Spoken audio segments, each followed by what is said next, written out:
Everyone makes mistakes, but I absolutely hate it when people use that phrase as an excuse to continue doing poorly.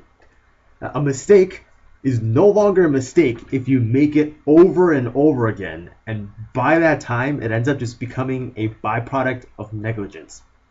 So here are the top 8 mistakes that players make in Heroes of the Storm and how to avoid them in your own games. Number 1 is thinking that every single objective must be won.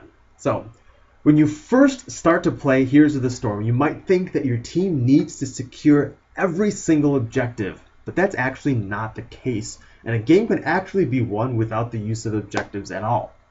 Now, you probably shouldn't be purposely giving up easy objectives, but you shouldn't be forcing really difficult ones that involve pretty much unwinnable situations.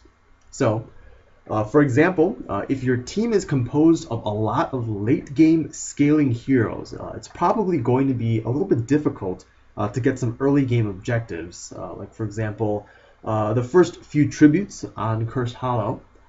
So instead of suiciding to get those impossible objectives, you should instead consider giving them up, or maybe just even like stalling and poking them down while the rest of your team soaks experience from lanes. So remember, throwing your bodies into a death pit and giving away free kills is far worse than giving up an objective uncontested and using that time to do something else. All right, number 2 is giving up too early. Far too often, I see people saying GG in the chat only a handful of minutes into the game. Now, not only is that just not true, but it also puts the team in a bad mood because someone just demonstrated that they've lost hope in their team. And of course, this leads to people being more willing to abuse each other and scrutinize each other's plays and overall just bring the mood down.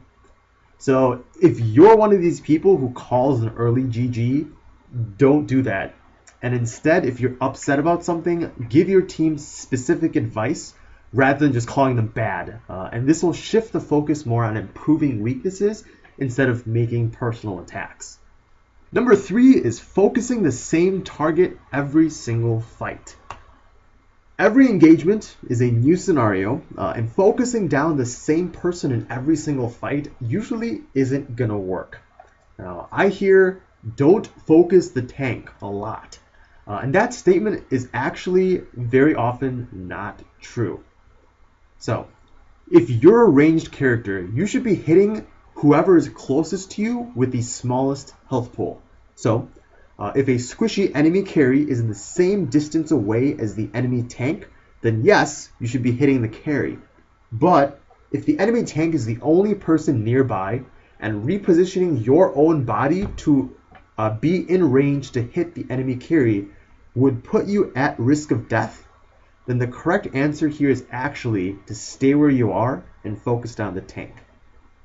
Now, a lot of large and high-level team fights with really good positioning actually ends up becoming a race to whoever can kill the enemy front line first. And if your tank is bulkier than the enemy tank, and you can shred through their front line before they can kill yours, that's actually the safest way to gain access to the enemy carries. Number 4 is not pushing while having an advantage. All right, so let's play a game called Are You an Idiot? Here's a scenario.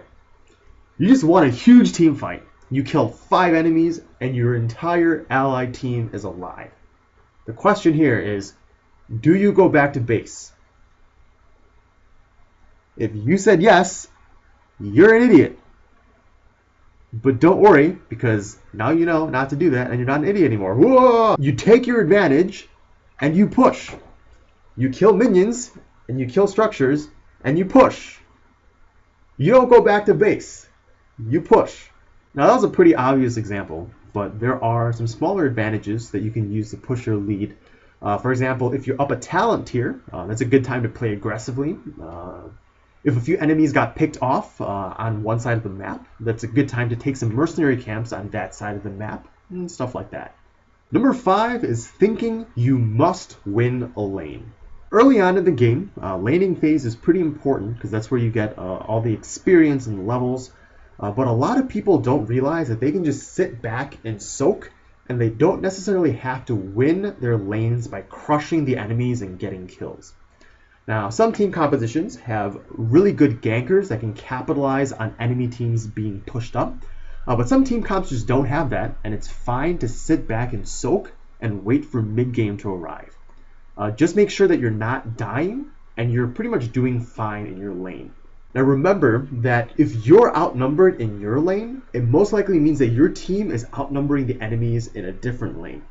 And if you're part of the outnumbering group that's outnumbering the enemy, make sure to push hard and capitalize on the numbers advantage that you have. Number 6 is going to objectives with no health or no mana. If you're going to an objective with low mana, you're basically showing up as a glorified minion who can only contribute basic attacks and soak a little bit of damage. And if you're going to an objective with low health, you're arriving just to be one-shot. To avoid being low of mana, make sure that you're not spamming your abilities in lane to push minions as quickly as possible, and instead get the most out of your free, no-cost basic attacks. And as for health, try not to chase too hard and have the enemy team turn on you, and don't tank unneeded damage from structures. And if you do that during laning phase, there's a reduced chance that you'll end up being forced to go to an objective with low health or mana. But if you end up having low health or mana anyway, use a healing well or just go back to base and heal. Because arriving late to an objective fight, although it's not ideal, is still better than showing up just to instantly die anyway. Number 7 is sticking to one inflexible build. So, running the exact same talent build in every single team comp on every single map is not the optimal thing to do. A lot of heroes have situational talents that are good in particular compositions or maps, so make sure you keep an eye out for those. And if you're looking up talent build guides, make sure you scroll down and actually read the commentary on it as well, because most of the good guides will actually let you know about good situational talents and when to use them. So a few quick examples of this would be like taking Giant Killer, which is particularly effective if the enemy team has a lot of tanky heroes. Taking things that increase area of effect damage would be pretty good on Infernal Shrines to kill those little critter things, get a faster Punisher. Taking Mule on maps like Sky Temple will help mitigate some of the damage if you end up losing a temple, and stuff like that. And finally, number 8 is engaging into battle when the enemy is level 10. So this one is actually pretty simple. If the enemy team has a heroic ability lead and you don't, then you shouldn't be engaging in a fight. So not only are heroics extremely strong, but they're an entirely new ability, and fighting at a heroic disadvantage is pretty much always a suicide mission. So this does mean that you're probably going to have to give up some objectives and play passively around this time if you're at a disadvantage. But remember that if you were to engage, you'd only be put further behind anyway, so you're better off just being patient. Alright, that's going to be all for this video. Hopefully it was helpful not only to beginners, but to some veteran players as well, who might want to clean up their play. So there is a more comprehensive version of this content in written form, as well as a bunch of other informative guides on our website at tempostorm.com. So be sure to check that out. And that's about it. So I'll see you guys next time.